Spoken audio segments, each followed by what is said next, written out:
it takes a second for it to go on Facebook Live. So just give me one moment. So I tell you what, Binyam, just let me know when you want me to start. Sure. You'll see when the welcome slide comes down, and then you can start. That'll be perfect. Great. And Leah is our person that's going to be handling the chat stuff. So if you were able to let her into the chat, that'll be great. Sure thing. Leah Bird. Okay, thank you. Leah Bird. Sure thing.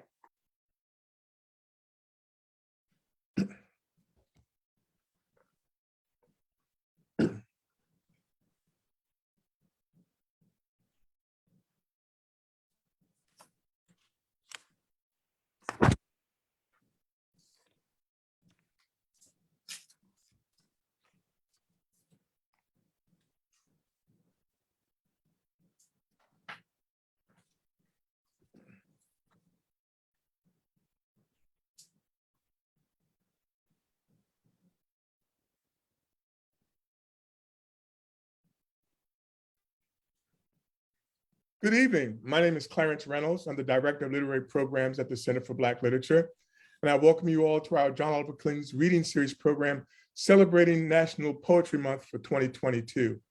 And we're delighted this evening to have with us Daryl Alejandro Holness, who will be discussing and reading from his new book, Stepmotherland. Joining Daryl Holness in this conversation and during the reading, during this program will be Cheyenne Bennett, poet Cheyenne Bennett, poet E. Ethelbert Miller, and Dr. Sonia Watson. Again, we welcome you all for joining us for our program for the National Poetry Month. I'm still thinking about the conference, but I'm delighted to have you with us this evening. And before we begin our program, I'd like to introduce you to our program partner, the Brooklyn Public Library. And I want to welcome Ms. Meredith Walters. Meredith is the Director of Programs and Exhibitions at Brooklyn Public Library. Meredith is also the recipient of the 2006 Anhinga Prize for Poetry for her manuscript, All You Have to Do Is Ask. Her poems have appeared in literary journals such as Conduit, Spout, Jubilant, Crowd, and Subtropics. So I'm delighted to have partnership once again with Meredith and Brooklyn Public Library. Thank you so much, Clarence. It's always an honor to partner with the Center for Black Literature. We've been doing it for a while now. It's always a sign of spring when I know that our poetry program is coming up. And I have the distinct honor tonight of introducing Dr. Brenda Green. Dr. Green is a scholar, an educational leader, an author, a literary activist, and a radio host. She is professor of English and founder and executive director of the Center for Black Literature and director of the National Black Writers Conference at Medgar Evers College at CUNY. Her educational leadership, professional accomplishments, and scholarship include essays, grants, book reviews, and presentations in African American literature, composition, and multicultural literature. She is the editor of The African Presence and Influence on the Cultures of the Americas, and co-editor of Resistance and Transformation, Conversations with Black Writers. She is also the host of the long-running weekly radio program, Writers on Writing, heard on New York airwaves on WNYE 91.5 FM and globally online. Please welcome Dr. Brenda Green. Thank you so much, Meredith. Thank you, Clarence.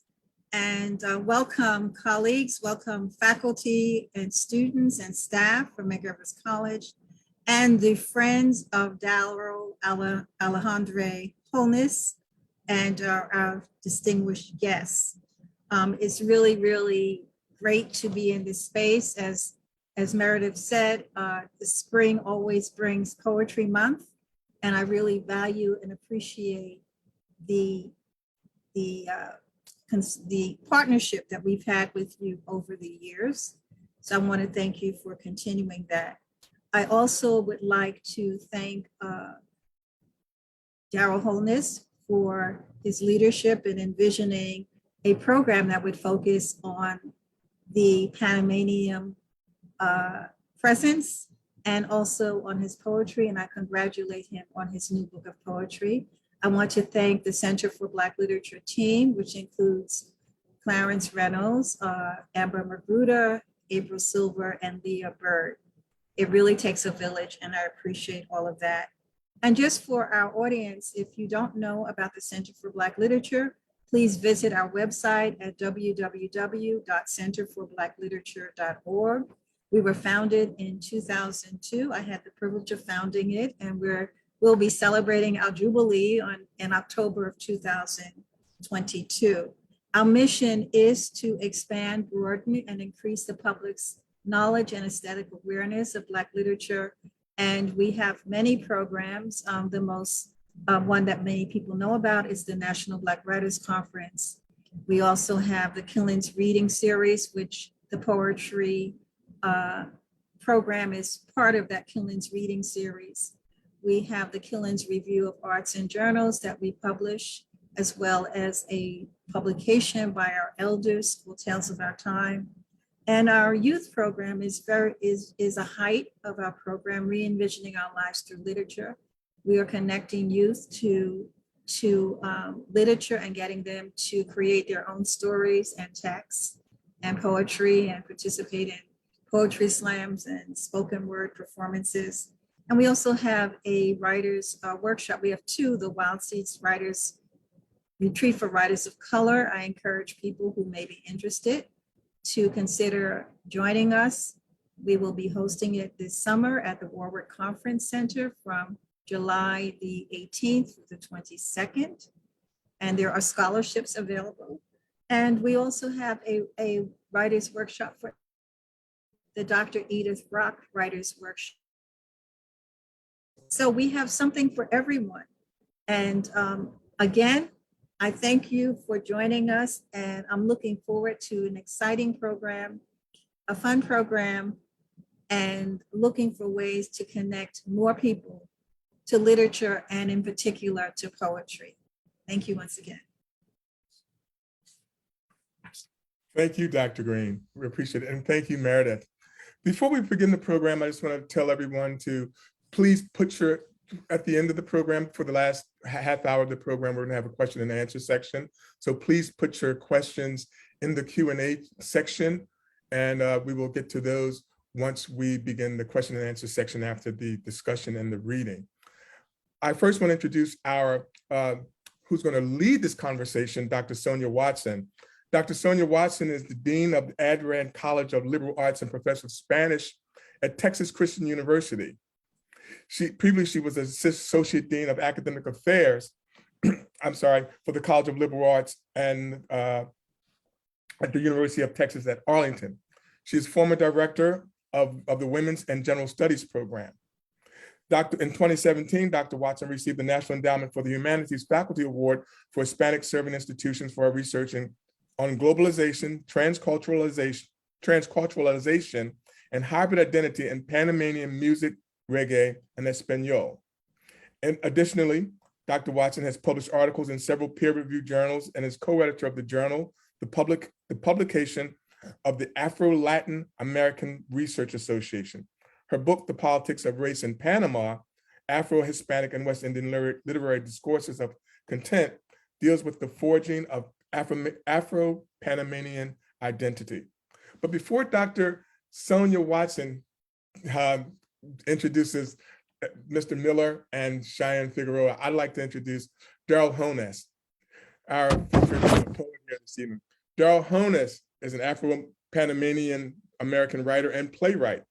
His play Starry Night was a finalist for the Eugene O'Neill Theater Center's National Playwrights Conference and the Princess Grace Award in playwriting, His most recent play, Black Feminist Video Game, was produced by the Civilians for 59E59 and other theaters and venues. He's the founder of the Greater Good Commission and Festival, a festival of Latinx short plays. Honus is the author of Migrant and his newest book, Stepmotherland. He is the recipient of the Andres Montoya Poetry Prize from Letras Latinas, the Drinking Gourd Poetry Prize, and the National Endowment for the Arts Literary Fellowship in Creative Writing. His poems have been previously appeared in the American Poetry Review, Callaloo, and elsewhere. Honus is a Cave Canem and Cadamondo Fellow whose scholarships include the Bread Loaf Writers Conference and Arezia McDowell. His poem, Praise Song for My Mutilated World, won the C.P. Cavavy Poetry Prize.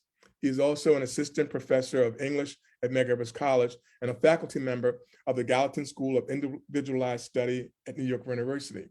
We begin our program with a poetry reading from Daryl Holness. Daryl, thank you so much for joining us. Thank you so much, Clarence. Thank you to Dr. Green. Thank you to Meredith. Thank you to the Brooklyn Public Library. Thank you to Amazon Literary Partnerships and to the Center for Black Literature for this great opportunity. One of the reasons why I was so excited to become an assistant professor at Medgar Evers College is because it is a college that has a very long relationship with the Black Panamanian community in Brooklyn. There have been many past faculty members who have been members of my community, and we're in close geographic proximity to Franklin Avenue, where for decades, many Black Panamanians have called this part of Brooklyn home. And so when the Center for Black Literature reached out to me about this program, I knew that it would make a lot of sense to bring into this conversation poets like Cheyenne Bennett, who we'll be hearing from later, and the legendary Ethelbert Miller. And so I'm just so happy to be here and to be speaking with everyone about my book, Stepmotherland, and to be answering the questions that Dr. Watson will be posing later. I want to start with reading a poem that is dedicated to my father. It's called Ode to My Father, the Captain. And I wrote this poem to commemorate my father's decades of service in the Panama Canal and on the occasion of his retirement. And the poem has come to mean so much more as I realize that it speaks to his history, but the history of the transatlantic slave trade and the history of many Blacks in the canal. So this goes out to my father. Ode to my father, the captain. Praise be to my father. Glory be to his never blinking eyes, wide open in solidarity with the unstoppable water flow between oceans and the endlessly swift air streams in the sky. Ever alert, armed only with his compass and memorized maps of the stars. He pilots the ship through locks in the Panama Canal to turn tides on a dime in the dance of trade and unlock the earth's many ancient water routes. Honor be to my father for keeping us worldly with rubber cargo from Indonesia for our sneaker soles, and tantalizing tantalite cargo from Brazil for our iPhones, in a world where people are defined by their crazy love of foreign things. Praise be to the captain's pepper tongue, speaking orders in an island-infused English to the ship's home squad, while also speaking a smooth sailing Spanish to his canal crew of good time guy, Panama master pilots, for navigating the planet's sea of tongues with style and the graceful tenetics of an articulate diplomat, as any Black man who is among the first captains of his kind would have to do. Praise to the giants on whose shoulders my father stands, to the shackled gallants packed top to bottom and shipped in galleons from Badagree or Cape Coast Castle to West Indian plantations, and then to our isthmus to build and labor our canal. To the ancestors who guide my father when his motors break with their celestial steering, with a gentle push from their hands of sky, just as he guides me to steer my Black man body past this having once been considered cargo, past his now commanding a foreign cargo ship, to me one day becoming the wind sifting through all sails, to my one day becoming the water through which all ships must navigate, to my one day becoming the dark matter from which the stars hang at night, illuminating the way home for all who have strayed or been stolen. And now, kind captain, go home to rest. The last boost of coffee has rained down from your thermos flask and washed through your blood to mine. You who cruise the moon around the world so tight, rest sweetly as you sail home tonight.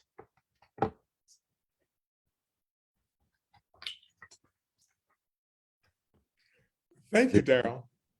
Did you want to read another poem? I know you're going to close with one, but I would like to hear another one. That was great. Okay, thanks. I'll read one more poem, just a short one. This one's called Praise Song for My Mutilated World. Ode to the Japanese radio, oozing hot tunes in the hot afternoon of my childhood at age 4 in La Ciudad de Panama at my abuelo's house. Ode to the Black women made of air and imagination who Pito and I dance with in his living room in La Rosita, the rosy part of Rio Abajo, known for turning bullets into blooms.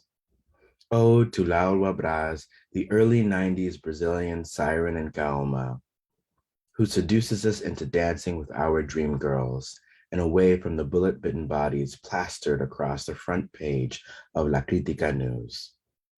Ode to the famous mulatto melody howling from the bellows of the accordion on the record, and to the Portuguese words I pronounce in near Spanish as I try to sing along to the forbidden dance song. Ah, recordação, vai estar com ela onde for. Ah, recordação, vai estar para sempre onde for. There isn't much forbidden in my family, except piedra and hierba and the tiroteo from their trade. There isn't much forbidden in my family except pistolas y secuestros and chanchudos y corruptos who've become piedra slaves. Pito and I saved the negras in our arms from the piedreros, drug dealers, and the cartel with our moreno swing hips, dips and spins to the 2-beat carimbo drum rhythm, stronger than the pulse thumping through my little boy body until I can't tell the difference between my corazón and the radio's tonton, until our dream girls become our real women, until we praise danced our world back to being one that little brown Black boys like me can believe in. Thank you, Daryl. Appreciate that. What beautiful imagery. I enjoyed you reading it. We're now going to hear from Cheyenne Figueroa Bennett, a poet who's joining us from Panama. Cheyenne Bennett is a Brooklyn poet with roots in Panama, Jamaica, and Puerto Rico. Her work has been published in various journals and magazines, including Green Mountains Review, Oversound, the Acentos Review, and Tribes. She graduated with an MFA in writing from Columbia University, where she was a recipient of a Chair's Fellowship and a Creative Writing Teaching Fellowship.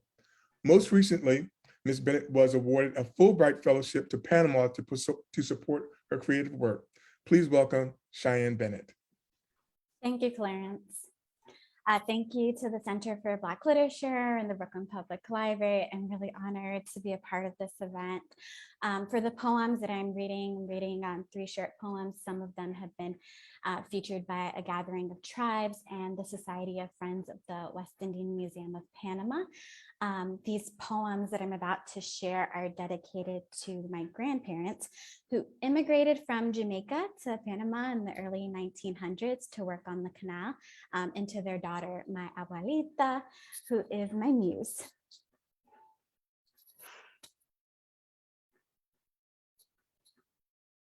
Florence upon arrival in Colon. May wicked mama take me out of school for white pickney mouth. Care for my sister's pickney, little thing still suckling tick. No, do not teach me to read, just teach me to cook cow foot. Me iron till my hand tough, even iron bed top coat. All day me up in bush, grow yucca and pumpkin, turn up ground till the sun up burn me. All of that when me only 7, you see. all of them may leave, them bare face, skin up them teeth. May want nothing may leave, them can dash away.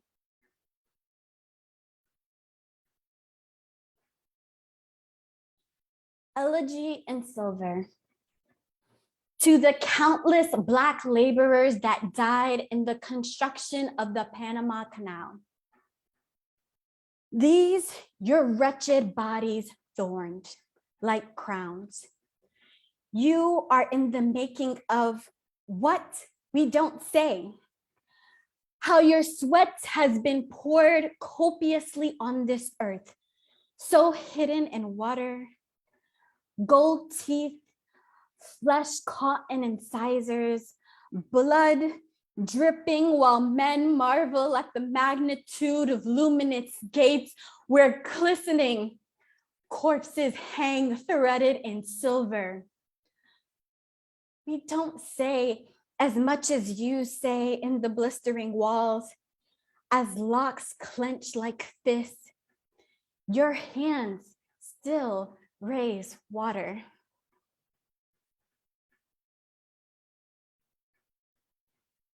I am scolded for my machine-washed panties. Abuelita is a religious woman. When it comes to the ritual of turning, one hand over the other, this is how you grip the cloth and lace and frill and red and purple taut. Make it ring. Bring it to the washboard. Remember, there is no washboard. Remember, you are the washboard. Offer closed palms with knotted fingers. Let the ridge of a gnarled hand guide you. Let it crash against self, fist colliding, your body colliding. In counts of 3 like so, given to the water, then hung on the line we strung from Colón to New York, back when we first arrived. Thank you. Thank you, Cheyenne. Thank you very much, Cheyenne. That was great. We're now going to hear from Mr. E. Ethelbert Miller. Thank you. Thank you. Hello, Ethelbert. Ethelbert Miller is a writer and literary activist. He's the author of 2 memoirs and several books of poetry, including the collected poems of E. Ethelbert Miller, a comprehensive collection that represents more than 40 years of his work. He's host of WPFW morning radio show On the Margin with E. Ethelbert Miller, and he hosts and produces The Scholars on UDC TV, which received a 2020 Telly Award. Miller was awarded the 2019 Literary Award for Poetry by the Black Caucus of the American Library Association for his book, If God Invented Baseball. Most recently, he received a grant from the DC Commission on the Arts and Humanities and a congressional award from Congressman Jaime Raskin in recognition of his literary activism.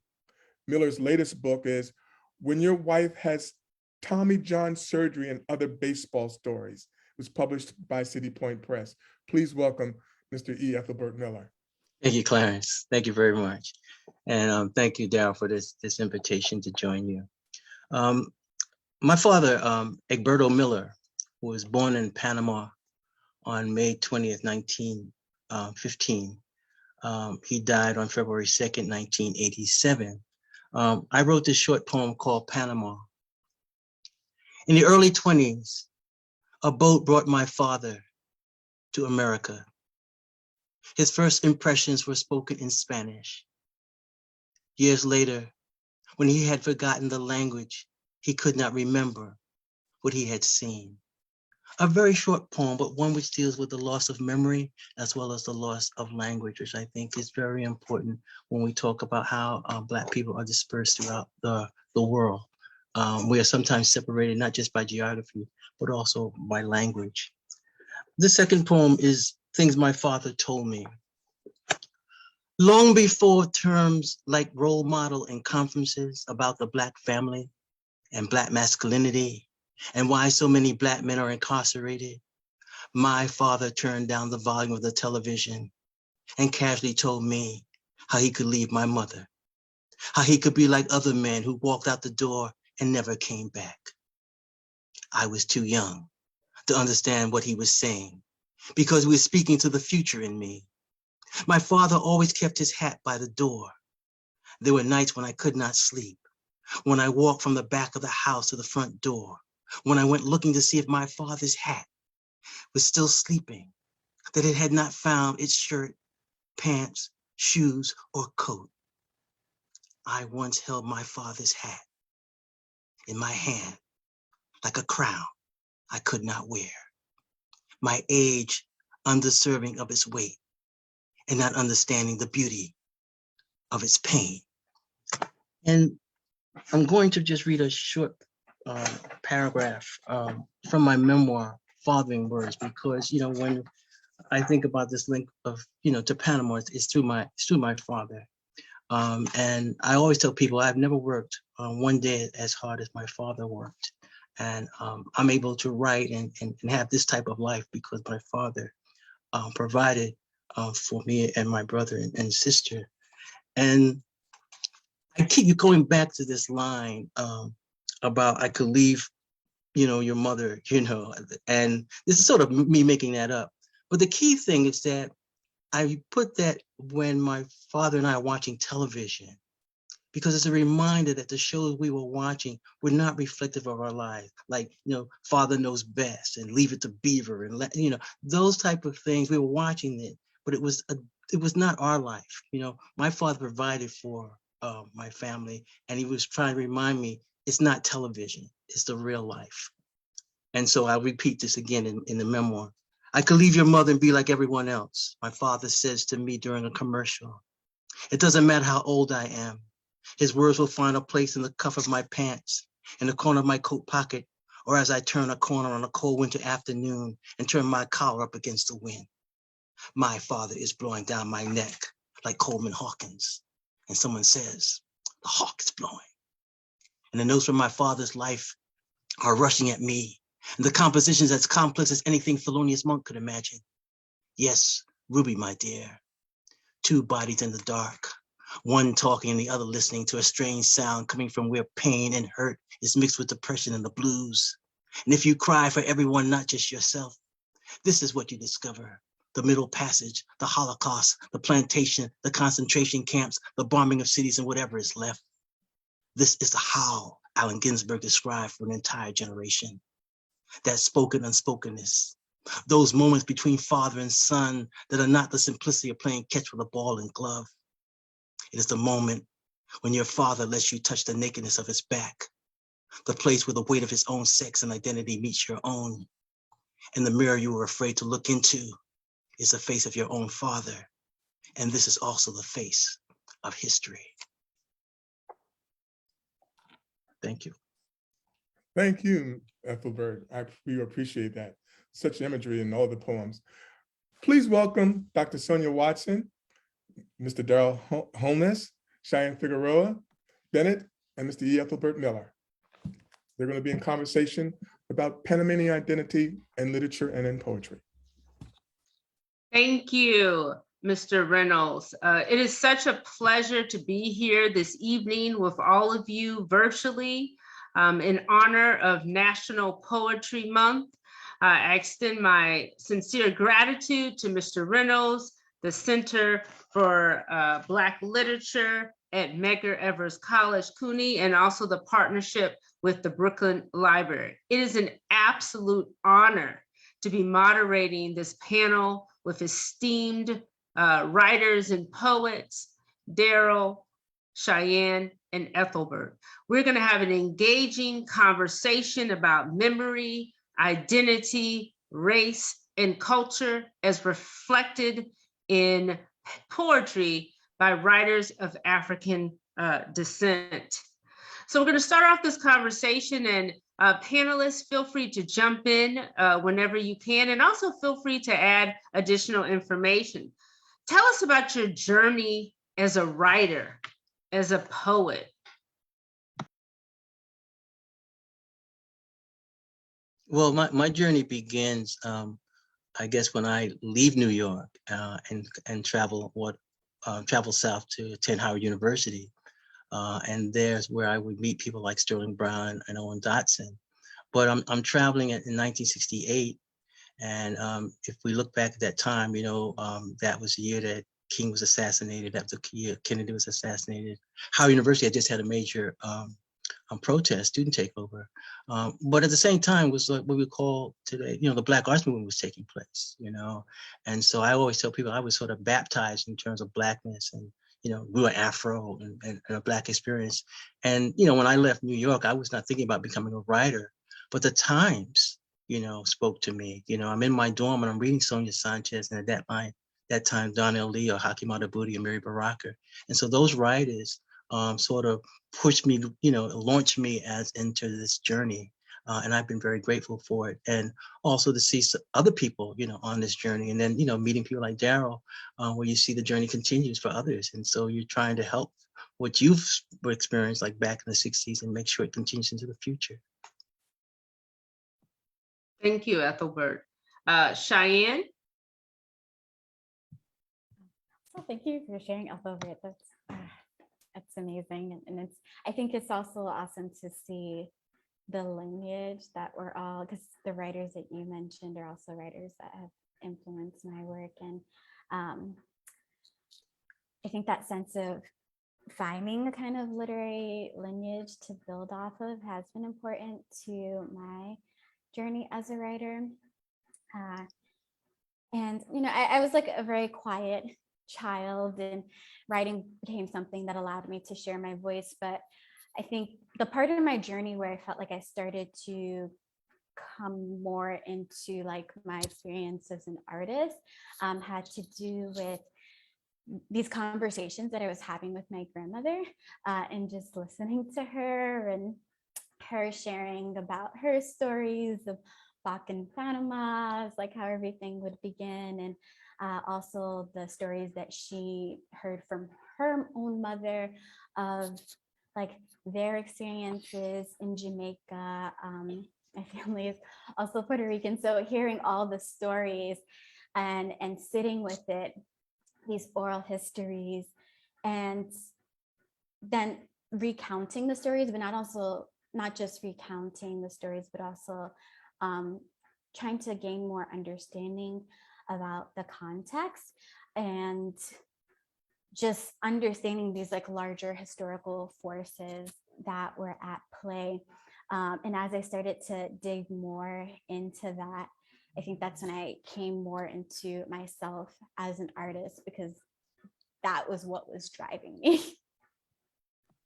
Thank you, Cheyenne. And what are those historical forces that were at play? Yeah, so many. But I mean, as it related to, thinking about Caribbean migration, like within, I mean, according to like some history books, the migration that came to Panama was the largest migration in Caribbean history. So that was a huge shift that happened during the Panama Canal, but then there were also these other migrations that happened throughout the history of Panama, and seeing how my family was a part of that. And also the imperialistic dynamics that happened as well with the US, the influences the US had in making Panama a country, in creating this third country labor system where you have all these Black West Indian workers who came in and who were kind of stuck in between the Panamanians who were here before and then the US government, and how all these tensions played out in ways where some Black Panamanians chose to leave if they could, and that was the case of my own family. So there's these things that seem very personal choices that are being made, but actually play into these larger historical forces, hegemonic powers that are at play. Thank you, Cheyenne. And I believe Dr. Michael Conniff wrote it very well in his book, Black Labor on a White Canal. I've been reading that. Absolutely, a fantastic read. And Daryl, tell us about your journey as a writer, as a poet, and even as a playwright. Yeah, absolutely. Thank you, Dr. Watson. And I'm thinking so much about what Mr. Miller and what Cheyenne just offered. And I think I write to find a sense of home. And I think that there's my experience of being a Black Panamanian is one where, especially of West Indian descent, is one where you're kind of like an insider and an outsider of majority or dominant Panamanian culture. And it's similar to sort of what my reality is like in the United States as well, you know, as a member of the African American community and as a US citizen, but then also having this experience of having grown up abroad and having my origins be from Latin America and the Caribbean. So I think I'm writing to always find a sense of home, to kind of like make a space where it feels like I belong. And I do think that that's also a driving force with my plays as well. And it's not one that I really noticed until a choreographer director that I was working with said, "I see that in your plays, you're always in between two places and your characters are always struggling to choose." And so I think it's inspired a lot of the work that I do in theater as well. And I come from a family where, you know, my aunt has a huge influence on me, and so does my mother, and they're both big readers. And so being introduced to everyone from Joaquin Beleño, who is a Black Panamanian writer, to Maya Angelou's work, you know, and Toni Morrison when I was coming up in middle school and high school.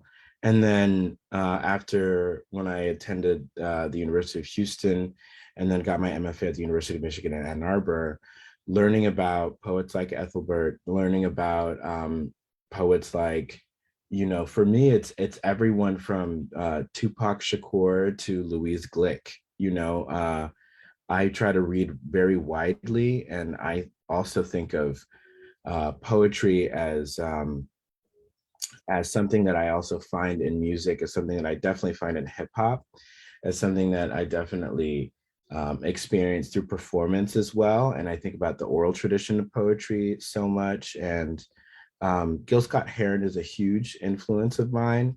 I love to bring music into my work, really inspired by listening to poets like him and others in the Black arts movement who also would bring music into their work as well, you know, soul poets, jazz poets. And so for me, the journey starts in Panama, but it continues all over the world. Thank you, Daryl. Daryl, you talk about this idea of being in two places, this idea of never feeling quite at home in either place, and the fact that you are really a part of multiple spaces and places and diasporas. You know, W.B. Du Bois problematized this concept of duality in 1903, The Souls of Black Folks, through double consciousness. And then decades later, Juan Flores and Miriam Jimenez Roman talked about it from the perspective of Latinos as triple consciousness, this idea of being Black and or this idea of being Latino and American, have these multiple identities. Could all three of you talk about how this multiplicity really shapes your work and your sense of belonging or lack thereof? And we'll start with you, Daryl. You know, for me, I think of it as, I think of it through the lens of love. You know, I'm a people person. I really love to be around people, and I have since I was a kid. I'm one of the youngest people in my family, and on both sides. And I was just born into a complicated and very big family with, you know, all sorts of dynamics. And I think I've always been really fascinated by people. And so I celebrate being part of multiple communities. For me, it is about sharing love, shining a light, and then being in conversation and being in community. I really think that as much as I'm writing to create a space and to find a home where it feels like I belong, I'm also writing very much to be in community with other writers and to be in community with people who share or are interested in the kinds of cultural experiences that I've had. And so I'm excited by the fact that I can claim the West Indian diaspora. I am excited to identify as Black Latino. I'm excited to identify as part of the African American community. I'm excited to identify as a Caribbean American. I'm excited by all of these things, and I try to celebrate it in my work. So I think in so many instances in my life, I've been asked about how these things are in conflict. But instead, I think a lot of the work that I do is to try to find the ways that they're in harmony, or to try to engage the discourse that exists across, these different identities. Thank you, Daryl. Cheyenne, and then, or Ethelbert, I see that you have, you've unmuted. Go ahead. Okay, right. One thing I try to say, and not being disrespectful to W.B. Du Bois, but I feel Du Bois is somewhat outdated. I think, for example, someone like Audre Lorde, who talked about her many selves, was more in keeping with our development. Today, many people have that triple consciousness. I'm American, I'm Muslim, I'm Black, or I'm queer. There's just triple identities now. The world isn't in terms of Black and white anymore. It's not this duality. So it's very important for us to realize that. Also, we exist in terms of like what we see now with the technology, to another word that might be obsolete, might be diaspora. Because what happens now, you can see we're connected, and we were connected before the technology. We might as well say we created the internet, because we knew there were other Black people, wherever you go, like Barack would say, our fingerprints are everywhere. And so what happens now, I think, and this is a challenge for us as writers, is to make sure that we redefine these terms. We be respectful of the past, but keep in mind that we're moving towards the future. And so what happens is that some of the language is outdated. There's a need to create a new narrative. And with a new narrative means new vocabulary. And Ethelbert, what would that new narrative be for you? What would that new vocabulary be? Well, I tell you, like being on this program, when I left New York, the South Bronx, to go to the other South, I got pulled into to my roots. I knew immediately as soon as I went into the cafeteria that I was West Indian. I knew I was not from Newport News, Mississippi, or any of the other little places down there. And I said it in a joking way, because what happened, I just wasn't aware of this diaspora. I wasn't even aware of the civil rights movement. I always tell people, my mother banned Jet and Ebony magazine, from the house. So I knew nothing about the civil rights movement, okay? And I knew nothing about the West Indian thing, because my family, my immediate family, lived in the Bronx. So the other family members, they lived in Brooklyn, they had accents. We would go out there, my brother said, what are they saying? And what happens is that was the beginning of that separation, but it wasn't until I left and I began to look over my shoulder and say, oh, this is where I came from. Okay. Now, of course, if my mother was still living, you say, well, she sounds kind of Jewish, because she had a certain way of talking, especially when she was talking to white people. She put on these ears and accent. And so if you're young, you don't know where you're from, in terms of diaspora, you think the Jewish diaspora before you think of the Black diaspora, because you're listening to your mother, especially if you're the baby of the family. I say all of this in terms of one, many times what happens is that in this thing of identity, sometimes you realize that things are tugging and pulling you in. And so what happens now, yes, I'm pulled into people who identify themselves very strongly in terms of being Panamanian, people who are Puerto Rican, and what happens now, that changes my consciousness, okay? And it broadens it at the same time that the technology is broadening, my network. And so what happens now, I have to process all of this, and this creates a new narrative.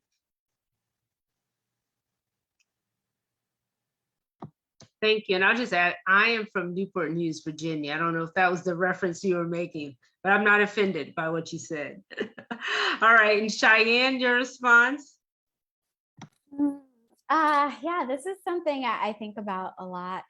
And I mean, my grandmother is Panamanian. When she came to New York, she met my grandfather at a factory. He was Puerto Rican. And they had my mother. My mother married my father, who's Jamaican. So I already have all these things that are at play just in my family tree, and having grown up in New York City among many, many other immigrants. And there are so many consciousnesses. I can't even like cap it. Like I can't even really put a number on it.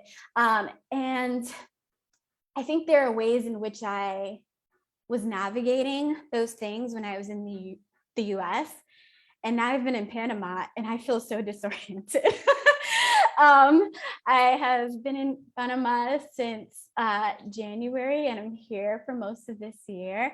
And it is all, I don't even fully have the words yet. Like I'm a writer. I'm like here to write my book. I'm trying to find the words. I don't have the words. But I think, at this point, it's really been accepting and being kind to myself that I do feel very disoriented, asking lots of questions, because Panama is so multicultural, and just the levels of people's coming together in this space is just, and I was talking with a friend who's a journalist, part of a collective here called Con Colon, and we were talking about boundaries and what is that, and all these boundaries that, even just thinking about boundaries within Panama, you have the canal as a boundary, right? And how these boundaries are both like fluid, but also like defined in certain kind of political ways. You also have the boundaries with indigenous communities, the comarcas, and like those politics that play out, the boundaries between Panama, for example, and then Colombia, and all the like tensions that are happening there with migrants that are coming through the Darien.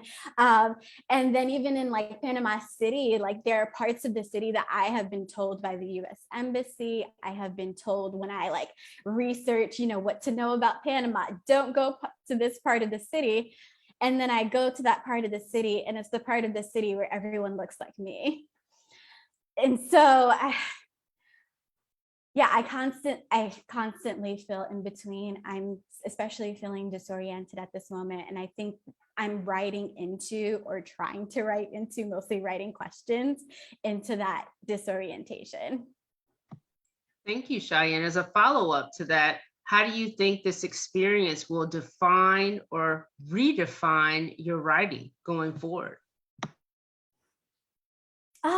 I don't know exactly. I think one thing that has definitely shifted for me is originally the writing has started from this like oral history from my grandmother.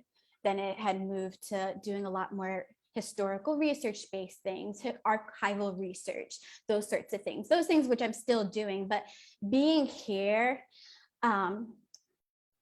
it's really become just more focused on just talking to people and trying to be attuned to this like very particular present moment.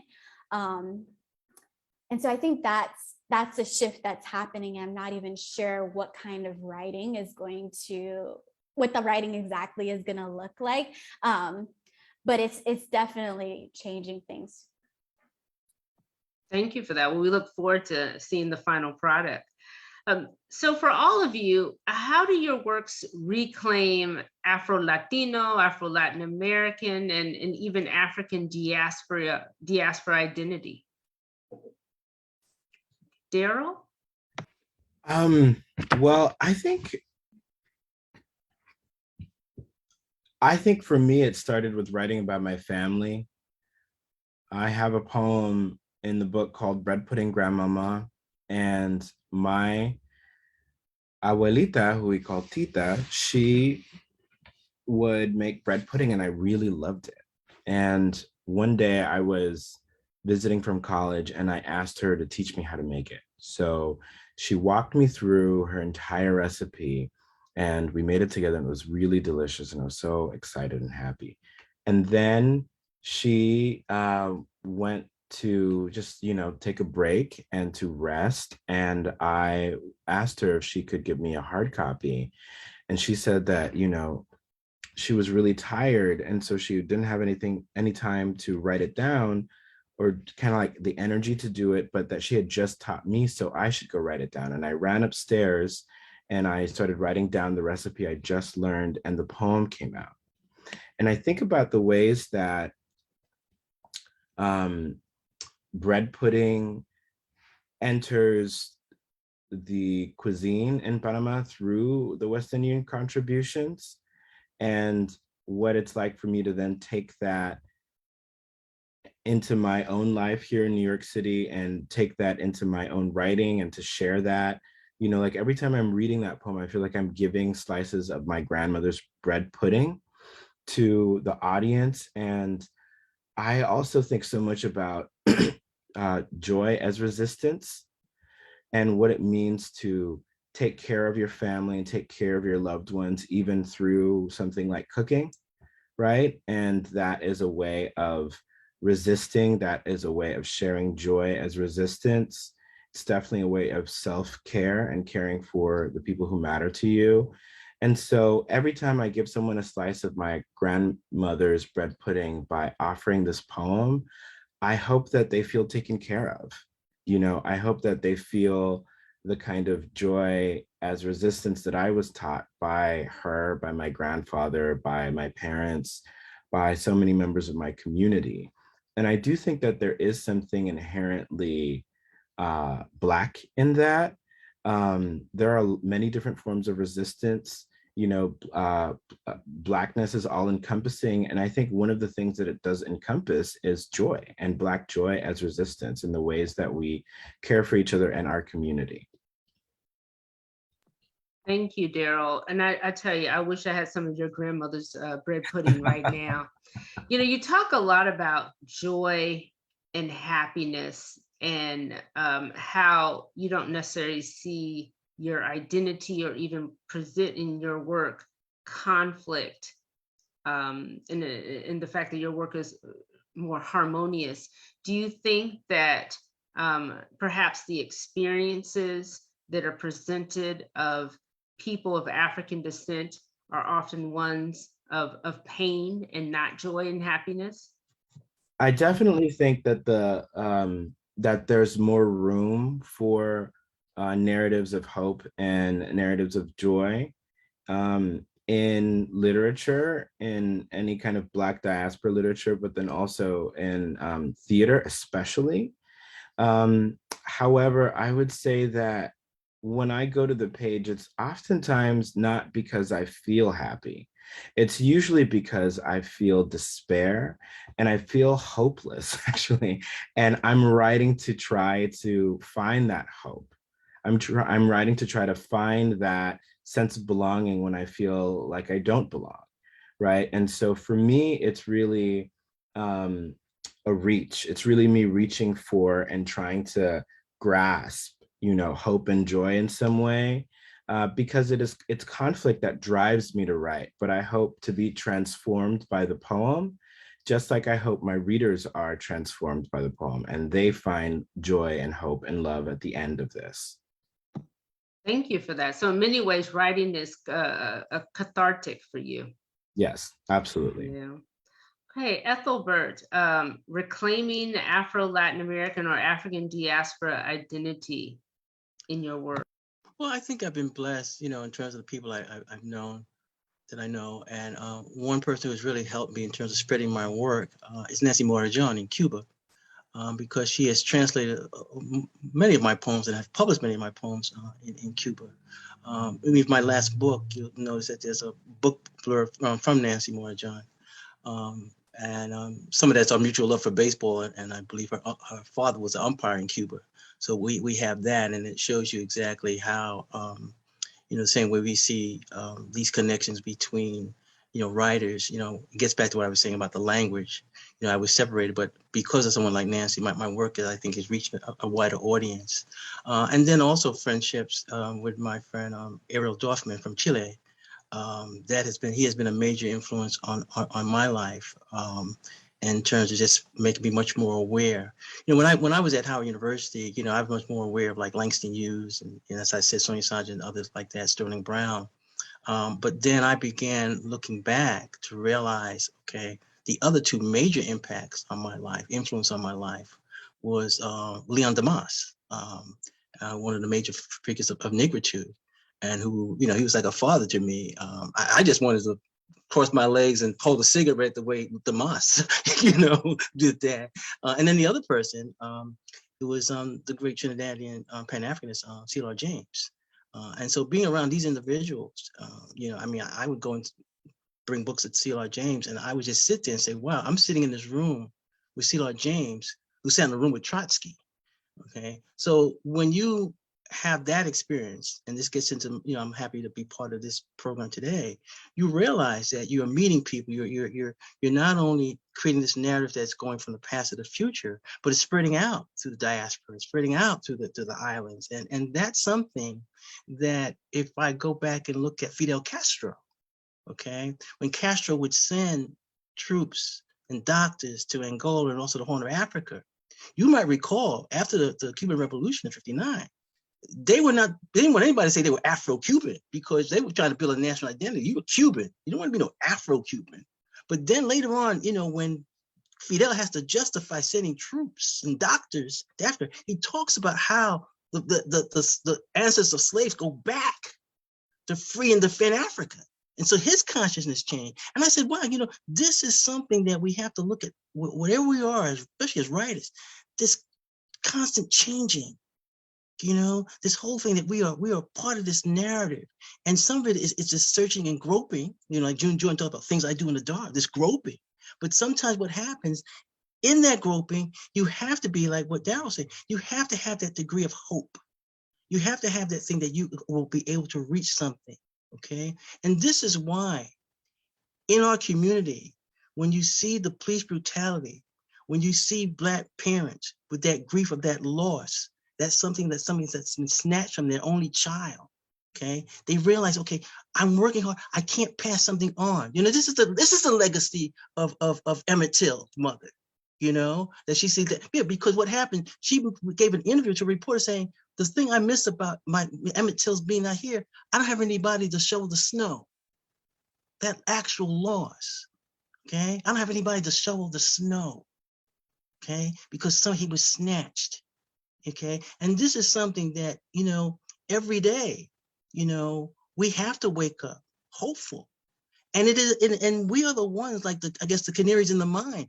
Sometimes it breaks us. Many of our writers die, poor, angry, all these things. But keep in mind, that's another type of middle passage that you have to survive. And this is why the hope and the joy, okay, it's extremely important to remember that joy that gets you up, that joy that when you see remember when Ruth came out, everybody was holding their little baby up, like that. Yeah, that joy is something that we don't want to forget. Thank you, Ethelbert. And Cheyenne, reclaiming African diaspora identity in your works. Mm-hmm. And first of all, I'm still very moved by what Sarah and Ethelbert had just shared. Just that reminder for joy and for hope, and yes, we're writing about things that are difficult to write about, but to have it, I even wrote it down, but there's a transformed by the poem. I'm just sitting with that. In regards to my work, and question is reclaiming Afro-Latinx identities, right? Mm-hmm. So for me, growing up, it was very easy, understood that I was Black. It was really hard to claim my identity as a Latina outside of my home. I think part of that when I was in New York was that I didn't grow up speaking Spanish. My family being of a West Indian background, back when we were in Panama, we were bilingual. And so then when they came to the US and there are all those immigrant pressures to just speak English, they already knew English. It was just a matter of suppressing the Spanish. And so by the time it got to my generation, none of us were taught Spanish. There was Spanish in our home. Spanish was spoken, but it wasn't spoken to us. And I remember when I went away to college, and I really missed hearing Spanish. I really missed that aspect of having the Latino culture, and specifically Panamanian, because it was my grandmother who was creating that culture in our home. And I went to the Latino Students Organization and I went to their retreat. And when I was there and I was hanging out with some of the people who were on the leadership team, two of them asked me, they were like, well, you know, why are you here? Do you want to like learn more about Latino culture? And I think in that moment I explained my background, but part of me wishes maybe I had said something like maybe a little bit more smart or something, because just to have this assumption that I was here some kind of like for some voyeuristic reason and not because I'm sharing in my culture. I found it really difficult to explain the kind of mixed background that we had, being like Panamanians of West Indian descent. And I felt as if I went into that history, that it would actually exclude me from the places that I was trying to gain access to. I also couldn't really quite claim the Puerto Rican side because my grandfather had abandoned us. I just didn't even know how to like gain access to those spaces. And what helped me in claiming that identity was learning about the history and learning how much we were essential in being a part of this country, specifically talking about Panama, all the way back from the 1800s. And also that there were Black people here even before that, vibrant Black cultures that have always been a part of the history of this country and have been essential to what it is. And understanding that and writing about it has become important. And specifically, I was inspired by, just real quick, Emily Towns' notion of counter memory. And that's what I try to do in my work. And counter memory being like specifically disrupting ignorance and invisibility. And so when I started to write towards that, that's how I started to claim that Afro-Latinx identity. Thank you. And just as a reminder to the audience members, please continue to write your questions in the Q&A and we will get to them shortly. I have one last question for our panelists and then we'll open it up to the virtual Q&A. So as you know, it is National Poetry Month. Why is it important to study poetry, and particularly poetry of people of African descent? Or poetry that is reflective of the African diaspora experience? I see Ethelbert. Well, you know, what happens is that we can just think of, just think of Langston Hughes and what Langston Hughes means to so many of us. And, when we read, especially African-American poetry, it's part of our memory, it's part of reclaiming it. And sometimes, that poetry, of African-American poetry is also the oral tradition. It connects us to our blues. The poetry is those sermons by those preachers on Sunday morning. So, you want to be part of that. This is what gives us a Jimmy Baldwin. Jimmy Baldwin just doesn't pop up, and Jimmy Baldwin also wrote poetry. So what happens is that I think in terms of our community, and what I try to mention is that poetry should be the center of all our lives, especially in terms of when we talk about where many times the poems come from. And I believe the poems many times come from our heart. Darryl was talking about joy. Well, the other word I always use is love. And I think that is something that is very, very important because sometimes it's very evasive. I always tell people it's almost very difficult to love one person, let alone love a race or a country. And so, that is something that will humble you. I think if we look at this pandemic, some of us are getting a sort of like a remedial course in loving because we become caretakers. And what that requires is just sort of giving without anything perhaps in return. And so that is something that when we turn to our poetry, we look for sometimes not just sustenance, but also nourishment. This is what we want to pack. I look back now that if I was heading off to Howard University, my provisions would be different. I probably would have, taken some book of poetry as opposed to the two books I took were like Stokely Carmichael, Charles Hamilton, Black Power, and understanding the McLuhan. I mean, that's my two books. I needed some poetry. Maybe that would have changed my whole college experience my freshman year, and who knows where I would have been. But this is something that I feel we turn to poetry in times of like what we have now in terms of not giving up on hope, and that's why Langston's so important, because he always keeps in front of us the dream. Thank you, Ethelbert. Daryl? Yeah, I would say, I think poetry is a way to process. And there are so many questions right now that come into my classroom, that come to me in text messages or on the phone.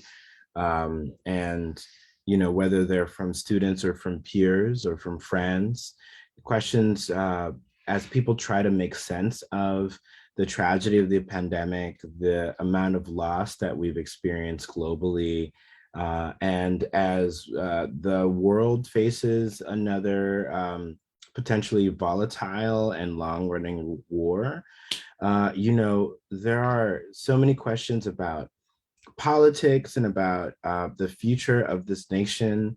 There are questions about science and the stars. I think in the age of information, the question is, how do you process all of it? How do you navigate having so much information available to you at your fingertips, because we have computers, for phones? And what does it mean to have so much conflicting information that's out there?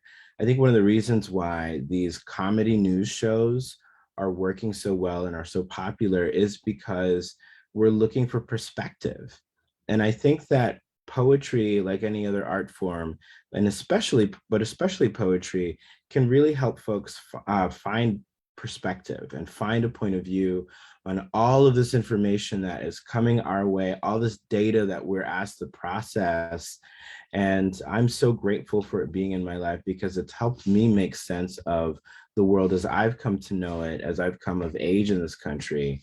And I hope to continue to use it as a way to process my life moving forward. And it's a tool that I want all of my students especially to walk away with, because whether or not you decide to publish a book in the future, having the practice of poetry in your life could really, really change it, and hopefully for the better.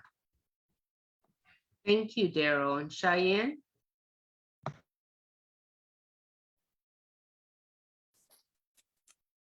I'm just thinking, so poetry, there's so many things to say about, especially as a poet, because I love it. And within poetry, I can say things that for me, I would say I can't say in any other way. When I was teaching a class on poetry workshop, one of the things I had talked about was how poetry takes seriously the material of language more than any other genre. You can bend grammar in a way that is not permissible in most prose. You can take into consideration the sonics of the language. You can take into consideration the rhythm. You can compress things. Like, you're using the language and the texture of the language in ways that fully make use of it in a way that is not necessarily used to the same extent in other genres. And because of that, you can communicate things that just can't be communicated in any other way. And I think also, just as a reader of poetry, outside of being a writer of poetry, reading poetry from the diaspora, it just allows you to connect and access and create community. And touch in a way that can be emotional, because poetry can operate so succinctly on this emotional level, that I would say that's the power of reading poetry of the African diaspora. Thank you for that, Cheyenne. So I don't see any questions in the Q&A yet. But while we're waiting for the audience to ask questions, let me ask you, the panelists, do you have questions for one another? Cheyenne? I have a question for Dara. So the name of your book, the title of your book is Stepmotherland. And I have all these personal associations that I thought of when I saw the title of your book originally before I read it, and then even after reading it. And then what it feels like it could mean in my own work, just engaging. But I just feel like it's so, it's just so packed with association and meaning. But I just wanted to hear from you, what are your thoughts on that term, and why is it the title of your book, and why you came up with it? Yeah, absolutely. You know, I'm really excited by what Ethelbert said earlier about there needing to be new language. And for me, the word stepmotherland comes from two words in Spanish that work really well together, but that kind of don't exist directly translated into English. And that those words are tierra madrastra. Madrastra being stepmother, tierra meaning land, earth, etc., country. And I came up with the title Tierra Madrastra for the collection, and decided that I needed a word that engaged the English language because the majority of the collection is in English. And so I really couldn't find a word in the English language, so I made one up. And I'm really excited by the kind of freedom that poetry has given me to, as you're saying, Cheyenne, play with, manipulate, and reimagine language, because it's that freedom that led me to come up with this word that I think encompasses so many ideas that are a part of the collection, and so many ideas that are central to all of our experiences. And that word didn't exist before. Now it does.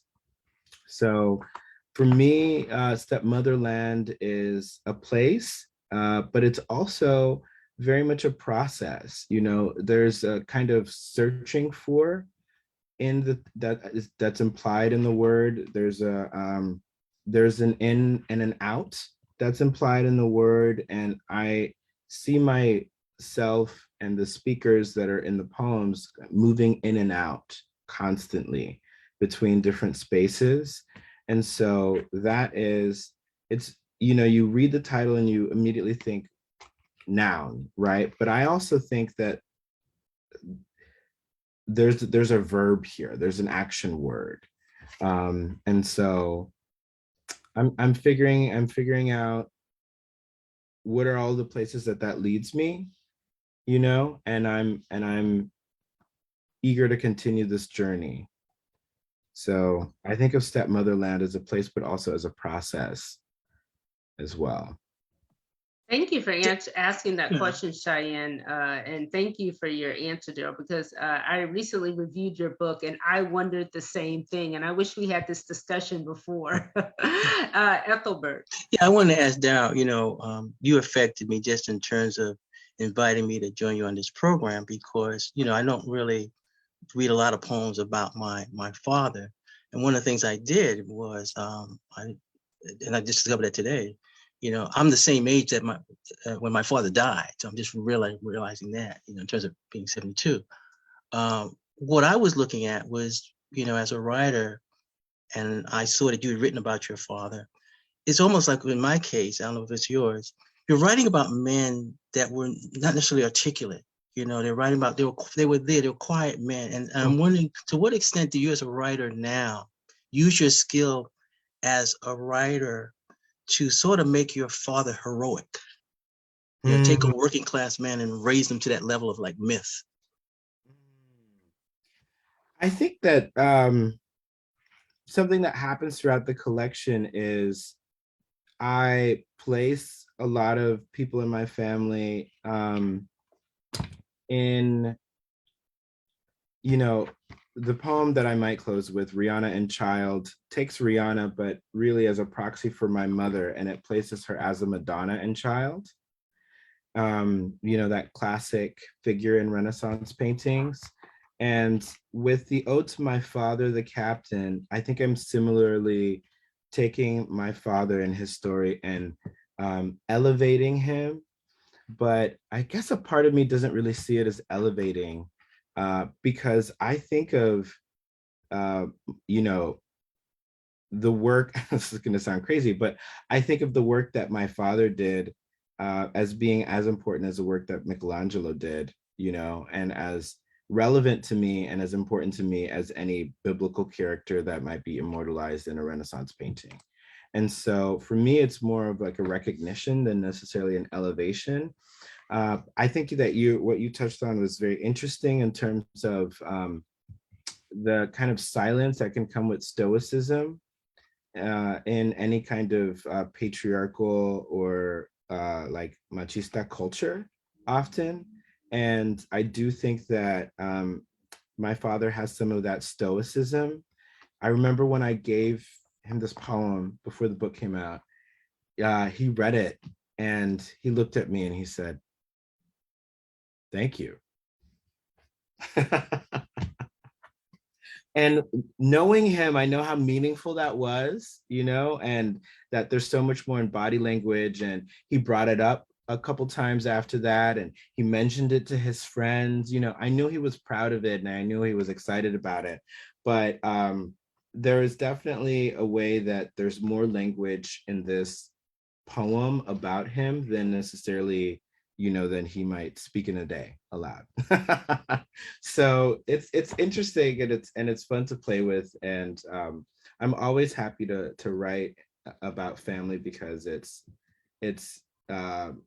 you know, it's the first community I've ever had is my family. And so it's my way of really speaking to the world. Thank you, Daryl. And we have a few questions from the audience. Sonia Adams, this question is for Mr. Miller. Are you planning to write another memoir, perhaps exploring your writing and reading life after fathering words? That's funny. I am working on a memoir, and the title of it is The Volunteer Negro. That's the title. And I'm using that because, you know, being a literary activist, I'm using that in terms of the Civil War. Free Blacks who decided they would volunteer, you know, to join the Union Army, that sort of commitment. So I'm looking at that, and I'm going back and perhaps following the tradition of Frederick Douglass, because I always knew I wanted to write three memoirs, and it's a question whether now I'll write one that is extremely honest in terms of things I've been witness to. And I might do that because some of the people now are deceased, and I feel I need to maybe, for the record, you know, put things out. Like I made reference to C.L.R. James in one of my remarks this evening, and there's a biography that just came out, new biography of C.L.R. James, and I'm glad that, you know, the author includes my remarks, you know, in the latter chapters, because I was able to be a witness in the last years of C.L.R. when all he was talking about was like Michael Jackson. Well, somebody might say, well, why is C.L.R. James talking? Well, Michael, you know, he had an interest in popular culture, and somebody would forget that, you know. So when I see things like that, I'm looking at whether I should write this third memoir, and I started it. I'm just concerned about what the structure would be. But I feel that as a literary actor, I've built a very, very extensive archives at George Washington University. And what happens if I'm going to do this third memoir, I would have to use my own archives. You know, I'd have to look at, you know, the footprints that I left, and pretty much, you know, write it more in terms of documenting something, because it is a third memoir, as opposed to the first one is like memory, you know, and you just write it down. And if it's incorrect, well, it's just how I remember it. But I think if I do this third one, you know, I really want to, you know, fall like a frantic dove. This is the memoir that for those of you who will live through Reconstruction, you'll refer to this. It'd be like some blueprints, for being a writer. Thank you, Ethelbert. This is another question from Sonia Adams. This is for all three of you. What are you currently reading? What writers, what are you currently reading? I'm currently reading, Cristina Enriquez has some really great books. She's a novelist, a Panamanian American novelist whose work has been inspiring me lately in terms of thinking about how to reflect on that experience. I've also been looking at Cuena, who is a Black Panamanian novelist from the last century, who actually was a professor at UCLA also. And I am rereading Rosebud Ben-Oni's If This Is the Age We End Discovery, because I'm getting ready to teach that next semester. And Hafiza Augustus Jeter has this new book coming out on Random House called The Black Period. And it's very much, I think, extends the conversations that we've been having around race and intersectionality in these past 2 or 3 years. And I think of her as carrying on the mantle of Black feminist writers like Audre Lorde. So everyone should look for that. And I'm about to crack open Solito, the new memoir by Javier Zamora, which is also forthcoming in September. Both of those books are forthcoming. And Javier Zamora is from El Salvador and is a Central American migrant who came through Mexico to the United States and has a collection of poetry also called Unaccompanied. And so it's his memoir. I'm excited about it. But I'll say that I'm also continuing to constantly read the work of the panelists that are here today. And so, everyone should keep writing so I can keep reading and inviting you to things. So. Thank you, Daryl. Cheyenne and Ethelbert. I'm reading so many things right now. Yeah, so many things. I've read a whole bunch of books with Me to Panama, and then I've also been reading books at the West Indian Museum of Panama here. I've been partnering with the Society of Friends of the West Indian Museum, SAMAP, and they've been so tremendous and giving me, letting me borrow some of their texts. I've been reading Cuyena and just so many things. Some of the things that poets that I've been reading, Rajiv Mohabir, his book that came out a little while ago, Cutlish. And he is an Indo-Guyanese American writer, and he writes a lot about coolitude. And it's been interesting to me with reading his poetry and how particular that he gets into his culture. And I love it. The radical particularity, I think, has been something, which is another concept of womanist Emily Towns, that I think has empowered me as a writer to, even if people may not always be on the inside of it, to still write to your specific experience. And there are ways that because you're writing that authentically, people will be able to have access or find some kind of entry point into it. I've also been rereading Jamaica Kincaid's autobiography of my mother, which is a novel. And I read it in high school, and rereading it now, I mean, the language, even though it's a prose novel, it's actually what made me want to write poetry because it's so gorgeous.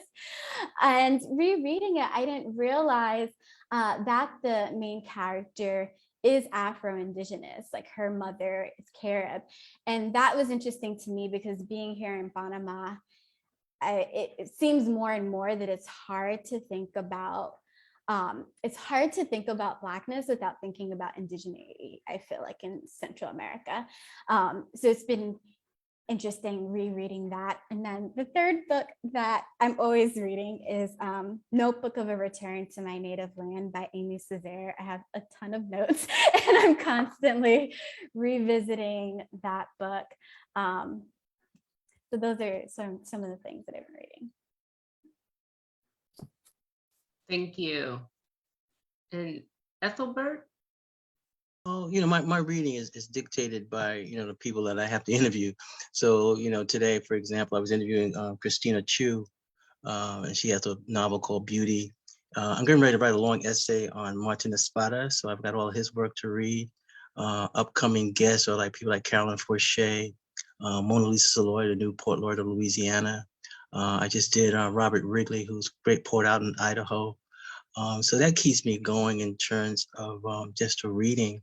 But then I make sure that I'm reading baseball books because that's very much what many people are associated with me. So I want to be, when people think of like cricket and CeeLo James, I want to have that connection. Oh, the pastime, Ethelbert, So, and that's important for me because I want to be an expert in my field, because one of the things I find in terms of talking to baseball writers, you just can't say somebody batted 342 when they batted 343. You got to be very accurate.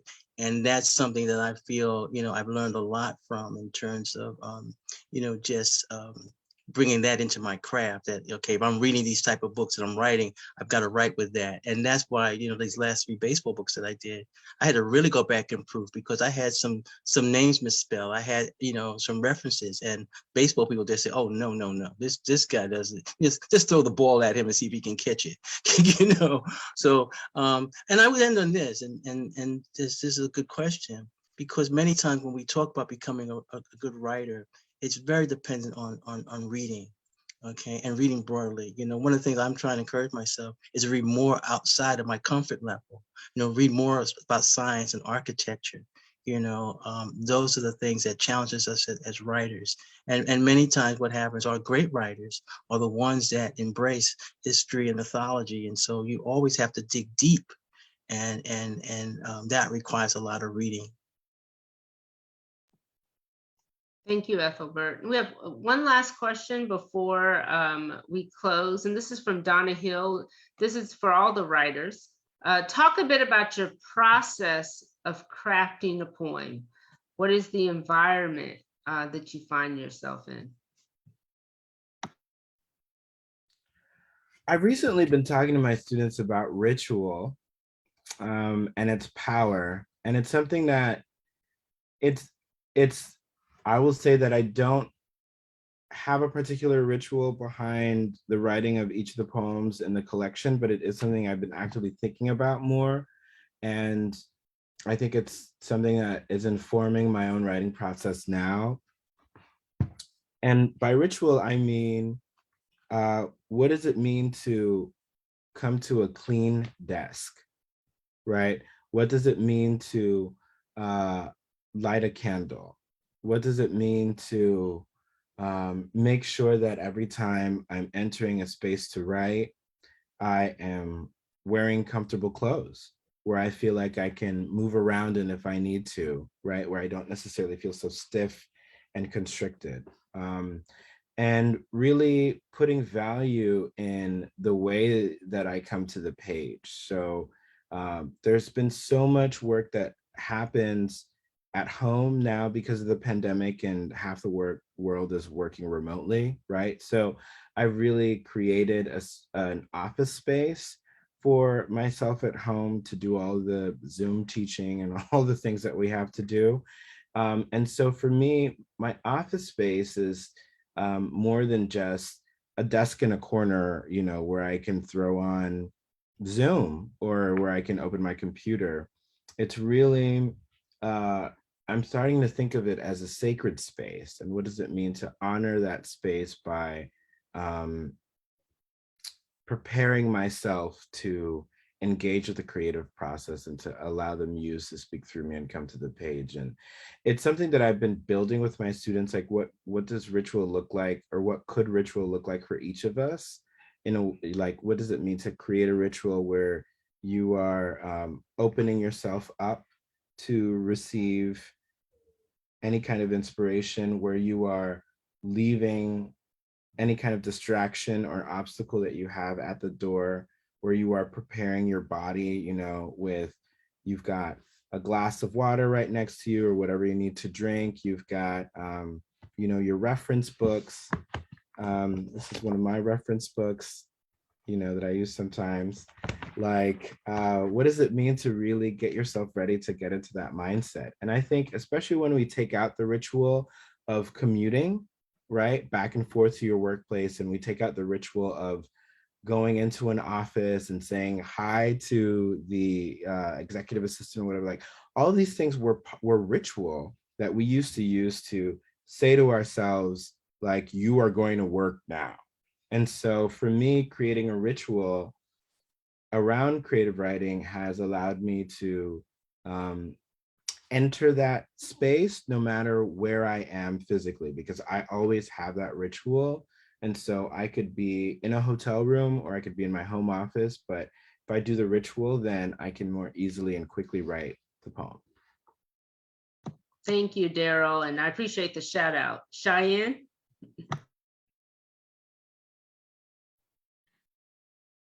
For me, in writing, the process has been very fluid. For the most part, I hold myself accountable to write every day. I have a journal that I'm filling up. I notice I write more the more honest I allow myself to be. And as I was saying earlier in this conversation about the disorientation that I've been experiencing, writing into that, writing into like whatever feels present. So that's one way I approach it. The other way that I've been approaching things is I try to cultivate a sense of like poetic sensitivity. When I'm going throughout the days, there are things that catch my attention or that I'm curious about, or a word or phrase or line might come to me for a poem. And I have a little journal that my friend Joanna gave to me that I walk around with all the time. I'm always filling it with notes.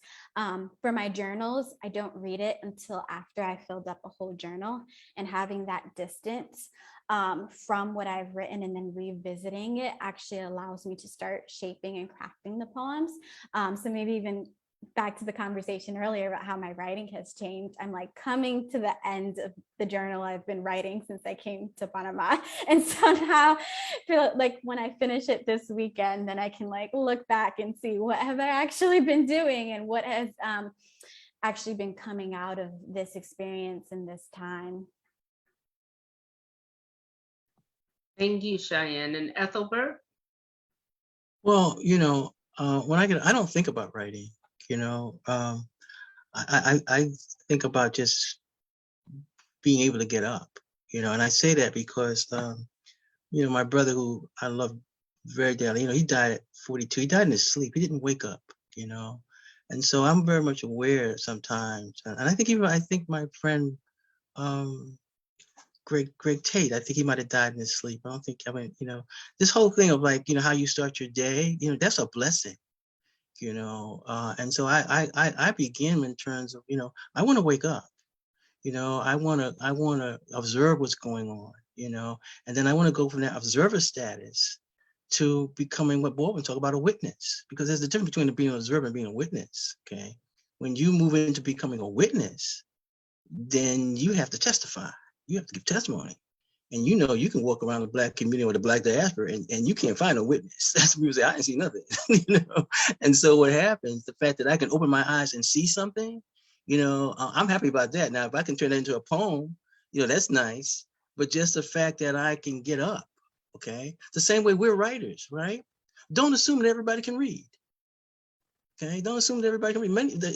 I remember like literacy is like still a key issue, and as we can see with this program, we may not be able to read it in a secular third language, Okay. And so what happens is that when we wake up, the key thing for us as writers to do is not to write, but to go back to what I said. Can you love someone? Can you love the person that's next to you? Or are you busy writing? Somebody there, I wish he would touch me or whatever. And I got to get this poem done. And I say it in a joking way, because sometimes we can get so caught up in the writing process, okay, that we don't forget about our loved ones. We don't forget, that our cat or dog needs to be petted, and given that attention, because we're trying to find that right word. And I realize, being a father and a grandfather now, nothing comes before, my family, that poem will have to wait. That manuscript will have to wait, because there are other things that are more important to do. And when I do write, I want to write with a sense of purpose. And I want to write because, and this gets back to Ernesto Cardenal and his poem, Ecology, I want to write for the trees in the mountains, okay, who don't have pens. Thank you. And before I pass the virtual mic to Mr. Reynolds, I just want to say to all the panelists, thank you for your work. It has been a pleasure to read your work. It's extremely engaging, and it's been a pleasure to moderate this panel and serve on this panel with you. Thank you. Mr. Reynolds. And thank you. Before I give closing remarks, I'd like for Daryl to end us with a poem, please. That would be great. Sure, absolutely. Thanks, Clarence. And thanks everyone for tuning in today. This poem is dedicated to the surge, which is a term that's used to refer to Central American refugees marching to the US, that have been marching to the US for the last 20 years or so. And it's called Poder. The difference between poetry and rhetoric is being ready to kill yourself instead of your children, wrote Audre Lorde. I say this now to the mothers who sent their children north, risking their babies' lives for a better living than chasing paper or running from drug dealers on the streets. The difference between art and design means being ready to die for what you desire others to achieve through your work. Hours of your life gone forever, making a little shiny, fragile thing. I write to the mothers who send their children north, never knowing if they'll make it, but hoping that even if they don't, their creations might mean more than just the flesh and bone with which they're made, because they moved, because they desired. So many are quick to dismiss desire as too general a word, or this language is too simple to power the constant thrust towards betterment we call life. But poetry is sometimes made of such things. Words used so often we take them for granted and forget their power is in how they unite existence through a common tongue. In Spanish, the word for power is the same as the word for I can, poder. One simple word banging the drum rhythm made by children's souls thumping against the earth. Poder, poder, poder. The power of doing in each disyllabic step of metric feet, moving us farther and farther away from the word being just rhetoric into the structure of its design, where we find the power to turn suicide into sacrifice, the power to turn beast into man and man into martyr or miracle. This is what makes miracles, a desire path stretching 1,700 miles through an armed border wall, through electric barbed wire fences, a surge surmounting all odds to rise beyond the stratosphere. Knowing this too is poetry. Thank you very much, Daryl. And I also want to thank Sonia Watson. I want to thank Daryl. I want to thank Cheyenne. I want to thank E. Ethelbert Miller. I want to thank you, Dr. Green. I want to thank you, Meredith. And I want to thank you, Binyam, for always being there with the Brooklyn Public Library as we celebrate Poetry Month. I'd like to thank my colleagues. I want to thank Amber, Leah, and April so much for all your help. I want to thank our literary sponsor of this program, the Amazon Literary Partnership. And please, please, folks, support our writers and our poets. Visit a bookstore if you can, that's near you. I know that Daryl's book is going to be African American Literature Book Club soon. I So it's going to be there, so you can purchase it there. But visit a local bookstore and please support our poets and our authors. Also, if you've enjoyed our program, please visit the Center for Black Literature website where you can find out more information about our programs, such as our upcoming Wild Seeds Writers Retreat that's going to take place in July, and also July the 18th through the 22nd. And we also have our 20th celebration coming up in October. So save the date for that. And I hope that everyone will please visit our website. And you can hit the donate button and make a donation to the Center for Black Literature. Again, I can't thank you enough, everyone, for joining us this evening as we close out Poetry Month, or as everyone closes out Poetry Month, and we end our program on a fantastic note. Thank you so much. We really appreciate it. Dr. Green, did you have anything you wanted to end with? I loved it. It was very inspiring. So thank you. Thank you. It makes me want to go back and read some poetry. Yes, it did. Yes. Thank you all so very much. Have a wonderful evening and enjoy your the rest of the month. Bye-bye. Thanks, everyone. Bye. Thank you.